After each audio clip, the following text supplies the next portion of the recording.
Well, they're called goober peas, country caviar, ground nuts, and during the fall, boiled peanuts are the one snack food people just can't do without. There is a Georgia family farm which specializes in bringing boiled peanuts to the masses, as you hear in this report from Rick Treptow. Hardy Farms is in Middle Georgia, Pulaski County. It is really two operations. First, it's Hardy Farms, where 850 acres of peanuts are grown. Cotton, wheat, soybeans, and corn are grown on an additional 1,500 acres. But 550 of the peanut acres are picked green for sale as boiled peanuts. Alex Hardy, his brother Randy, and cousin Terry Shattuck have been in charge of producing the peanuts. They started to pick the peanuts green in the late 80s, out of desperation, not inspiration. We like to start planting way outside the recommended window that the Extension Service recommends.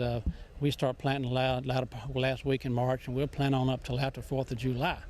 We'll plant some peanuts every 7 or 8 days. That allows us to every 7 or 8 days at market time to have fresh green peanuts on the market. They use runner-type peanuts. Their favorite variety lately, the Georgia 03L. For their large Virginia peanuts, it's the NCV 11. Others look good for next year.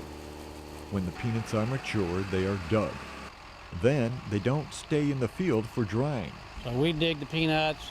We may wait 15 minutes and we're picking them. We take them right onto the shed. And this is where Hardy Peanuts takes over.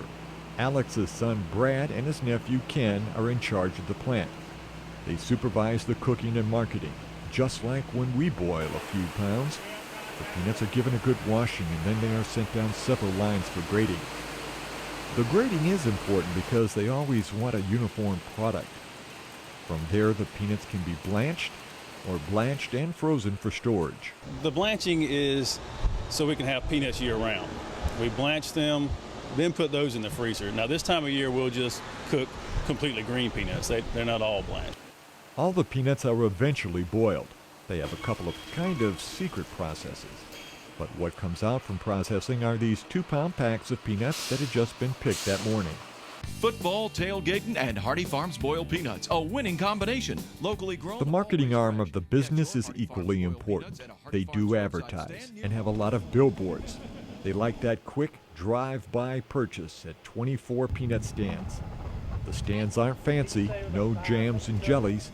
They just sell peanuts. They're spread from all the way from as far south as McRae to as far north as Macon to, as far over as Cordele and Ashburn. We're the McDonald's of peanuts.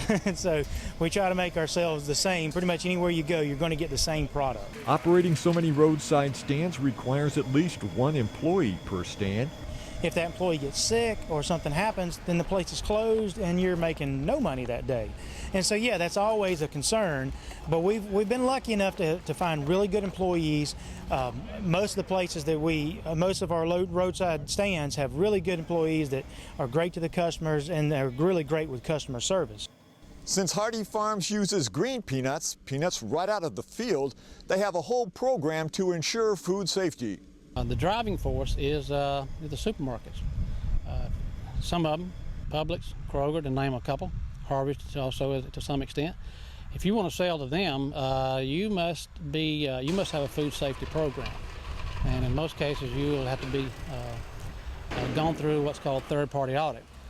We've so far gotten real good scores. They want to be able to assure their customers that they're selling them a safe product, so we have to assure the stores that we're selling a safe product. In the long run, that food safety audit works in the grower's favor.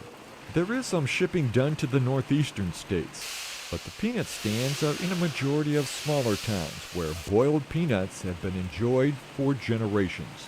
On a Friday afternoon, if you're in a town they're having a ball game, we'll sell 3 times as many as we will on a Friday when there's not a ball game. And one real important point, the Hardys started small. Back in 1991, only 3 acres produced 10,000 pounds. Trial and error helped them the most. It worked. This is our 19th year, and we're having a record year. Every year has been a slight increase from the year before, and I think we're on pace to probably do 3 million pounds this year. I'm Rick Treptow for the Georgia Farm Monitor. Very interesting, Rick.